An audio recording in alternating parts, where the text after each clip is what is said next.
pace up. Learn and grow.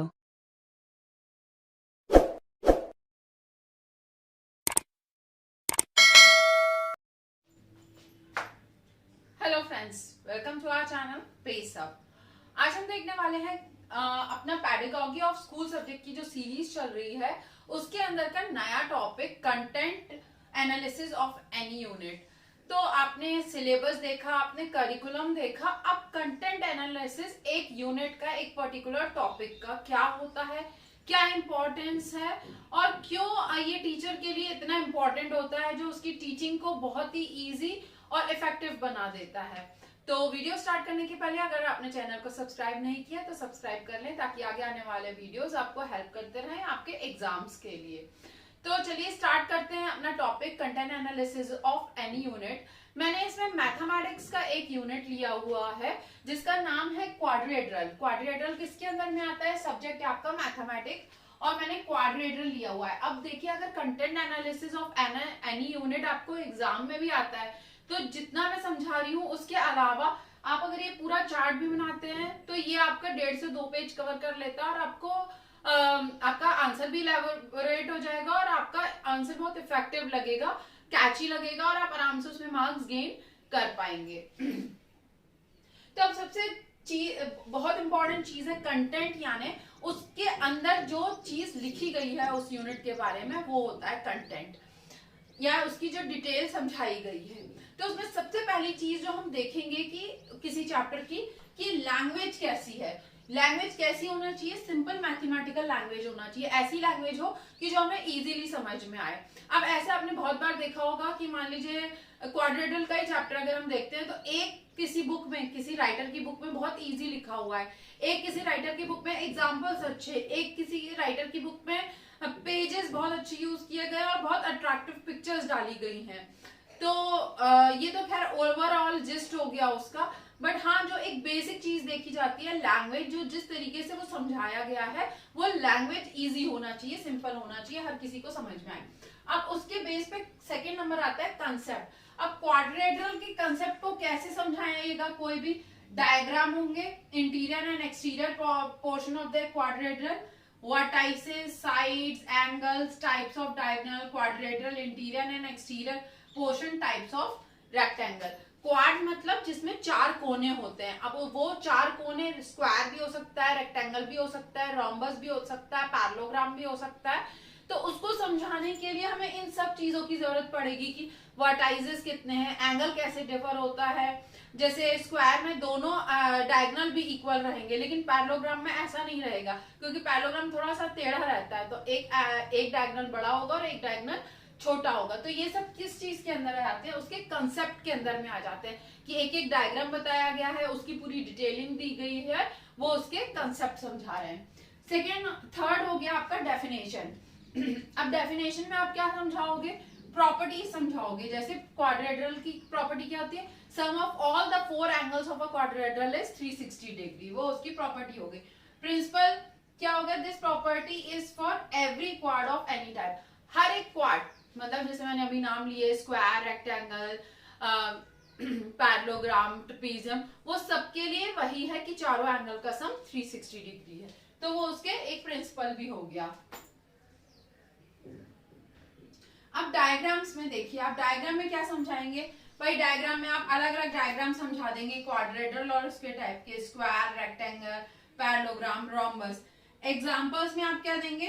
To draw related to skill draw the diagram. Diagram आप कैसे बनाएं? भाई अगर आप स्क्वायर बनाएंगे, अगर 2 सेंटीमीटर बना रहे हैं तो चारों तरफ 2 सेंटीमीटर होना चाहिए। रेक्टेंगल होगा तो 2 साइड लंबी होंगी और 2 साइड छोटी होंगी। ये सारी स्किल्स होंगी। और सेल्फ स्टडी के अंदर आ जाएगा for every type of quadrilateral.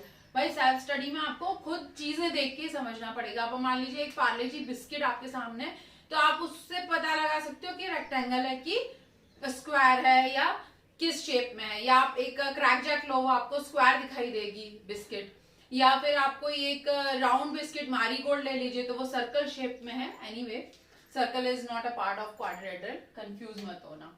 तो इस तरीके से आप कंटेंट को एनालाइज कर सकते हैं बेसिस पे कि कंसेप्ट क्या है, डेफिनेशन क्या है, लॉज, प्रॉपर्टीज, प्रिंसिपल्स कैसे समझाया गया है, डायग्राम्स हैं, एग्जाम्पल्स और सेल्फ स्टडी के लिए जो एक्सरसाइज दी गई है समझने के लिए, आजकल एक्टिविटी बेस्ड एक्सरसाइज भी दी जाती है नोटबुक्स और बुक्स में, टेक्स्ट बुक्स में, तो वो किस तरीके की दी गई है, बच्चा उससे कितना समझ लेगा। अब इन सब को पढ़ने का क्या इंपॉर्टेंस है, यूजेस क्या हैं इसके, तो पहला देखते हैं, it assists teacher to study the subject deeply and to get mastery on that subject or specific topic or unit।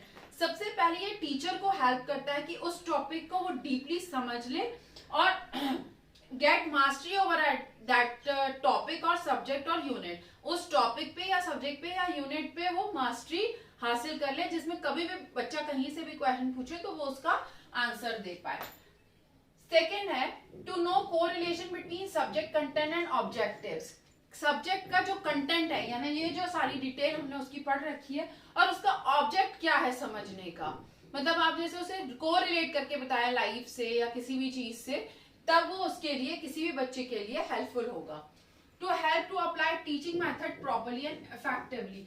Teaching method जो है वो प्रॉपरली और इफेक्टिवली अप्लाई किए जा सकते हैं कंटेंट एनालिसिस के बेस पे, क्योंकि अगर आपको पता होगा कि हमें ये टॉपिक पढ़ाना है, इसके अंदर ये डेफिनेशन लेनी है, तो आप इजीली अपनी टीचिंग मेथड को यूज कर सकते हैं कि भाई मैं इसको चार्ट से समझाऊंगी, या मैं इसको कुछ अलग क्लास में प्रॉपर्टीज या प्रॉप्स लेके जाऊंगी और उनके थ्रू समझाऊंगी। ये जैसे मैंने आपको बिस्किट का एग्जांपल दिया, बच्चों को बिस्किट दिखा के या क्लास में डिस्ट्रीब्यूट करके भी आप वो चीज समझा सकते हो। To assist teacher to use teaching aids according to content, वही जो मैंने अभी आपको बताया कि टीचिंग एड्स वो अपने according to the topic, according to the content use कर सकता है। नेक्स्ट है to assist teacher to evaluate content, for example principle, concept, terms, laws, फॉर्मूले can be evaluated by objective question. Short and long question help to evaluate the skills of the diagram. जो छोटे छोटी part है उसके समझने के लिए, उसको आप ऑब्जेक्टिव टाइप क्वेश्चंस के थ्रू पूछ सकते हैं कि shape which has all the sides equal, फिर आपने ऑप्शन दे दिए रेक्टेंगल, स्क्वायर, कोई भी एक क्वाड्रेटरल, पॉलीगोन, तो अगर उसने स्क्वायर आंसर दिया बच्चों ने, तो वो आपने उससे उसके प्रिंसिपल और कंसेप्ट के बारे में जान लिया कि इस बच्चे को पता है। और लॉन्ग और शॉर्ट आंसर से आप समझ सकते हो कि उसकी डायग्रामेटिक स्किल्स क्या है, उसकी अंडरस्टैंडिंग क्या है एंगल्स के बारे में, और जो डीप नॉलेज है वो आप उसका एवेल्युएट कर सकते हो। लास्ट है to help to select proper teaching which help student to motivate for learning and to know mental ability and capacity of the student. और इससे हम ऐसी टीचिंग, ऐसी प्रॉपर टीचिंग दे सकते हैं जिससे कि बच्चा मोटिवेट हो उस टॉपिक को पढ़ने के लिए, और उसकी मेंटल और एबिलिटी और कैपेसिटी स्टूडेंट की बढ़े। मान लीजिए आपने एक एग्जांपल दिया है, तो वो सामने से आपको एक एग्जांपल और दे, तब समझिए कि उसने अपना दिमाग चलाया, अपनी मेंटल एबिलिटी और कैपेसिटी को एलैबोरेट करके उसके बारे में सोचा। हो सकता है वो गलत भी बोल रहा हो, पर अगर वो फिर भी आपसे डिस्कस कर रहा है या आपसे कोई क्रॉस क्वेश्चन कर रहा है, यानी वो इंटरेस्ट दिखा रहा है अपना टॉपिक पे। तो इस तरीके से कंटेंट एनालिसिस का इम्पोर्टेंट बहुत ज्यादा टीचर के लिए तो होता ही है, क्योंकि वो इजी टॉपिक को पढ़ के समझ के बच्चे के लिए इजी बना सकती है उसको समझाने के लिए, चाहे वो टीचिंग एड्स के थ्रू हो या एग्जाम्पल्स के थ्रू हो या फिर क्रॉस क्वेश्चंस करके हो, ऑब्जेक्टिव टाइप क्वेश्चन जैसे मैंने एग्जांपल दिया। तो इस तरीके से हमारा टॉपिक कंप्लीट होता है content analysis of any unit का। वीडियो पसंद आया तो लाइक, शेयर और सब्सक्राइब जरूर करें। नेक्स्ट वीडियो तक के लिए thank you and bye bye.